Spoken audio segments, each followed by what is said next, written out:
गंजाम जिले में जो भाव में बारंबार नाबालिका मानक गणदुष्कर्म हो आईन श्रृंखला परिस्थिति अत्यंत मर्माहत एवं दुखित एवं सी एते मर्माहत जे सी गोटे फैक्ट फाइंडिंग टीम ये पठे 3 तारिख ना 4 तारिख रे घटना घटी चपे देवा चेष्टा करा जाओ से बाहर को आसला। बर्तमान ये सरकार जितेबाला विरोधी दल रे थिले एमाने जितेबाला विरोधी दल रे थिले जो प्रकार भाषण दौले जो प्रकार भाषण बाजी करते जो प्रकार बड़ बड़ कथा कहते बर्तमान कहीं मुख बधिर पाड़ी जदि तुलना करेंगे गत 25 वर्ष 24 वर्ष ए वर्षे भीतर जो तुलना करेंगे प्राय सामान हो अपराध एवं लोक मान केमती न्याय पाइबे एवं जो माने दोषी तांको उपयुक्त दंड दिया जाओ से आपको बंद करने किसी प्रभावित करने चेष्टा जब न करेंगे से आम सचेतन करने आज गस्त कार्यक्रम। प्रथम कथा है जे गंजाम जिले में जो भाव में बारंबार नाबालिका मानक गणदुष्कर्म हो आईन श्रृंखला परिस्थिति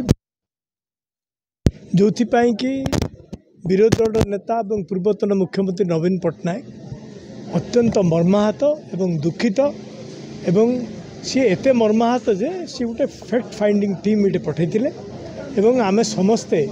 ता उपरे गतकाल फैक्ट जहाँ सब बाहर करूँ। प्रथम कथा है मुख्यमंत्री गस्त कार्यक्रम को दृष्टि रखी 3 तारिख ना 4 तारिख रे घटना घटी चपे देवा चेष्टा करा जाओ से बाहर को आसला। बर्तमान 4 जन दोषी जो मैंने से माने आज अरेस्ट होती जहाँकि बर्तमान एसपी आमको जनइले। केवल मोर मोहन माझी सरकार को गोटे केवल प्रश्न जे ये सरकार जितेबाला विरोधी दल रे थिले